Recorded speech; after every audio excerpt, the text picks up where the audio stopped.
성경을 보다 보면 스바 여왕이 자주 등장을 합니다. 스바 여왕이 왜 등장을 하는지 우리가 알고 하나님의 말씀을 대하면 좋겠습니다. 1절의 말씀을 보게 되니까 스바 여왕이 솔로몬의 명성을 듣고 어려운 질문을 하여 솔로몬을 시험하고자 하여 예루살렘에 왔다고 합니다. 그리고 자기 마음에 있는 것을 다 솔로몬에게 물었더니 솔로몬이 막힘없이 다 대답을 하였다라는 겁니다. 그러면서 말하지요. 내가 생각했던 것보다 당신은 훨씬 더 지혜로운 사람이다 라고 말을 합니다. 거기에서 끝이 나는 것이 아니라 당신들은 복되도다.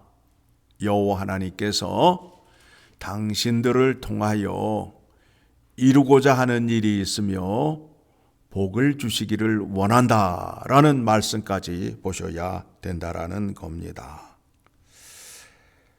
8절의 말씀 같이 읽습니다. 당신의 하나님 여호와를 송축할지로다. 하나님이 당신을 기뻐하시고 그 자리에 올리사 당신의 하나님 여호와를 위하여 왕이 되게 하셨도다. 당신의 하나님이 이스라엘을 사랑하사 영원히 경고하게 하시려고 당신을 세워 그들의 왕으로 삼아 정의와 공의를 행하게 하셨도다 하고, 스바 여왕이 하는 말입니다.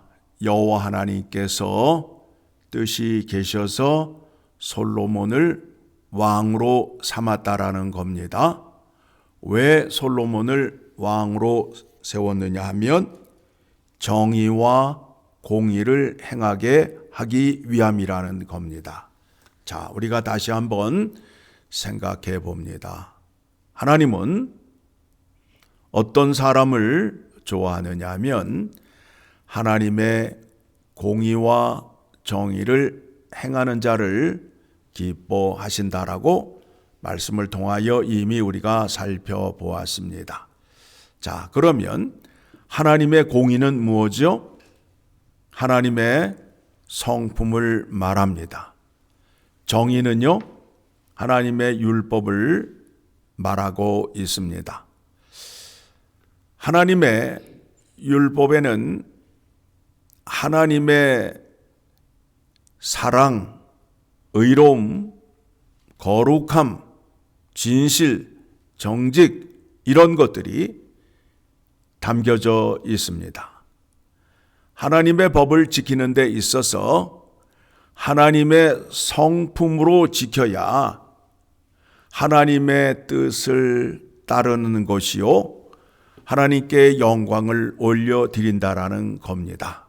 자, 여러분, 사랑한다는 고백을 할 때에 어떻게 하여야, 어떤 마음으로 하여야 진실함이 전달이 되지요? 이를 깨물고 악을 쓰면서 사랑해 사랑해 그러면 그것이 사랑으로 들리나요? 아니면 공포감으로 들리나요? 하나님의 말씀을 순종할 때에 하나님의 성품으로 지켜야 율법이 빛이 나고 영광이 드러난다라는 겁니다. 반대로 악을 쓰며 하나님의 율법을 지키게 되면 영광이 되지 않는다라는 겁니다. 이스라엘 백성들의 실패가 무엇이냐 하면 하나님의 성품을 담지 않았어요. 이웃을 미워하고 사회에 악을 행하면서 하나님의 율법을 지키려 하다 보니까 그것이 하나님 앞에 죄가 되었음을 확인할 수 있게 됩니다. 하나님이 원하시는 세상이 어떤 세상이라고요? 하나님의 성품으로 사랑과 자비와 긍휼로 이웃을 사랑하며 하나님을 섬기는 나라를 만들기를 원하는 겁니다. 그렇게 되면 나라 안에 화평이 생기게 되고 전쟁이 멈추게 되잖아요. 그렇죠?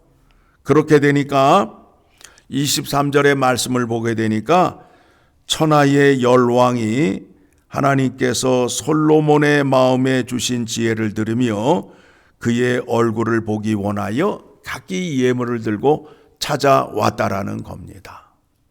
나라의 대통령이 되고 나라의 왕이 되면 어떻게 나라를 다스릴까 하는 지혜를 솔로몬에게 배웠다라는 겁니다.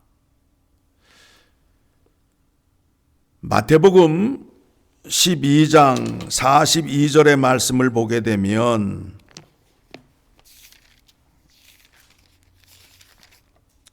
심판때에 남방 여왕이 일어나 이 세대 사람들을 정죄하리니 이는 그가 솔로몬의 지혜로운 말을 들으려고 땅끝에서 왔음이거니와 솔로몬보다 더 큰 이가 여기 있느니라.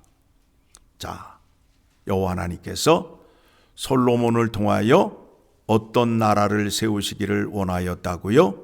하나님의 정의와 공의가 시행되는 나라. 그런데 솔로몬은 왕위에 오른 지 40년이 지난 후에 죽게 되었어요. 그러면 그의 나라를 영원하신 예수 그리스도를 통하여 이루시고자 품 안에 계시던 독생자 예수 그리스도를 이 땅에 보내신 것입니다.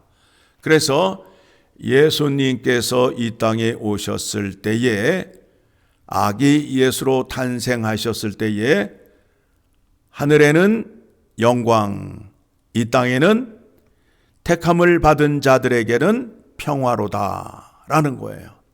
예수 안에 있는 자들에게는 평강과 안식과 은혜가 넘침을 말씀하고 있습니다. 자, 이 말씀에 대해서 이사야서 11장을 보게 되면 이사야 선지자를 통하여 예수님이 이 땅에 오셔서 어떤 일을 하신 건지에 대해서 자세히 말씀하고 있습니다. 이사야서 11장 3절 같이 읽습니다.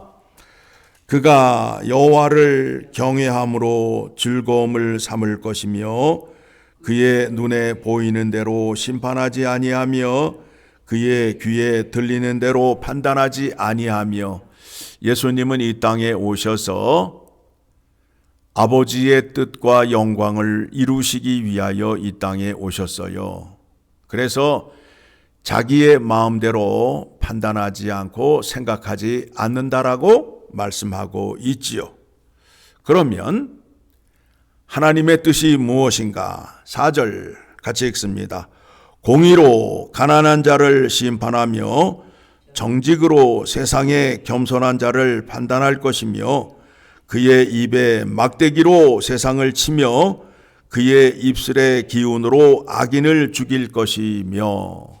자, 예수님이 이 땅에 오셔서 이루시고자 하는 이루신 하나님의 나라, 그 나라는 어떤 나라라고요?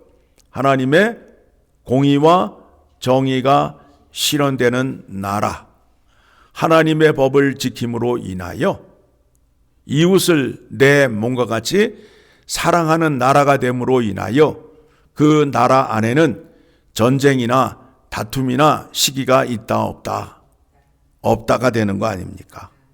그렇죠? 그리고 하나님의 법을 지키지 않는 자들에게는 정의의 심판이 있는데 그 심판의 내용이 하나님의 율법이 된다라는 겁니다. 자, 우리가 하나님을 믿는 데 있어서 하나님 나라 안에 있잖아요. 그러면 각 나라마다 법이 있어요, 없어요? 있잖아요. 하나님 나라에도 법이 있어요, 없어요? 그런데 하나님 나라의 법을 안다, 모른다? 모르면서 하나님을 믿고 있잖아요. 말이 안 되는 소리잖아요. 그 법을 지키는데 어떻게 지켜야 된다고요? 하나님의 성품으로 사랑과 자비와 긍휼로 그 법을 지켜야 평화가 있고 기쁨이 있고 즐거움이 있다라는 겁니다. 그래서 5절 같이 읽습니다. 공의로 그의 허리띠를 삼으며 성실로 그의 몸의 띠를 삼으리라. 자, 말씀을 통해서 확인하는 것이 하나님의 공의와 정의가 무엇인지를 확인하시고 하나님의 정의와 공의가 세워지는 나라를 세우기 위하여 예수 그리스도가 이 땅에 오셨다라는 겁니다. 그래서 그의 이름으로 구원받은 자들을 불러 모아서 하나님 나라를 세우고 하나님 말씀에 순종하는 백성들을 삼기 위함이라는 것을 기억하시고 예수를 믿으시고 교회를 다니시는 여러분 되시기를 간절히 소망합니다. 기도하겠습니다. 하나님 아버지